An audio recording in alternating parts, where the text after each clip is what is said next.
We're talking about two societies that have traditions of democracy, that are productive, that are ready to go to work tomorrow. The reason there exists this economic divide is because one side is oppressed, and there's the economics of oppression, of apartheid. But if with a level playing field, with laws with equality and justice, there's no reason for it not to function as a productive, democratic state, like any other place. So the question is, where do we find hope? In a democratic state, with equal rights, with respect for human rights, with justice and freedom, or in a single state with exclusive rights for Jewish people? That is a decision that all people of conscience have to make, particularly in a country that gives one side $10 million a day. The U.S. just committed, by the way, I just heard this in the news, the U.S. just committed to give $40 million over 3 years to 3 African countries. $40 million over 3 years to 3 countries. Israel gets $40 million every 4 days. And it doesn't need it. It's a fully developed economy. It's a fully developed state. It's like giving Norway foreign aid. It's that absurd. So how do we get from one to the other is through resistance, is through fighting the injustice. Over the last 5 years, there have been major strides in that direction. Some of you may have heard of the BDS movement, the movement that calls for boycott, divestment, and sanctions.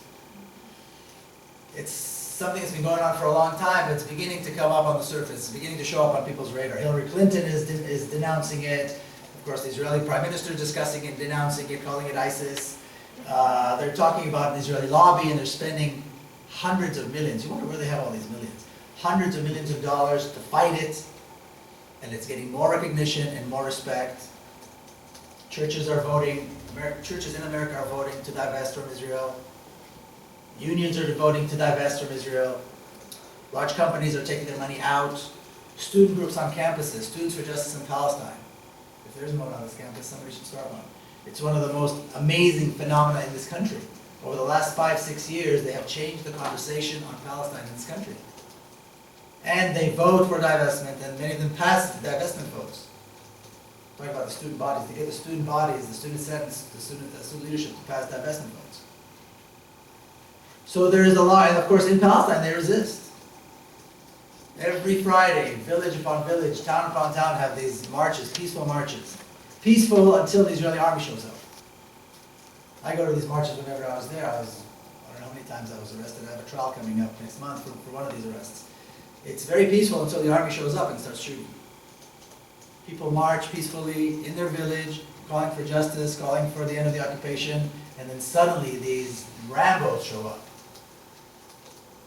with launchers, tear gas launchers, with snipers.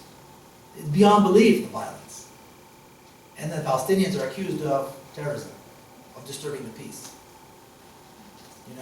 So support that. I don't know if you've seen, there's a movie called 5 Broken Cameras that talks about that. Or if you go on YouTube or Google Navi Saleh, you'll see what they do. This is a reality that exists today, and we have to support the resistance. Here in America, if we do nothing, we're supporting the wrong side because our money's going to that side.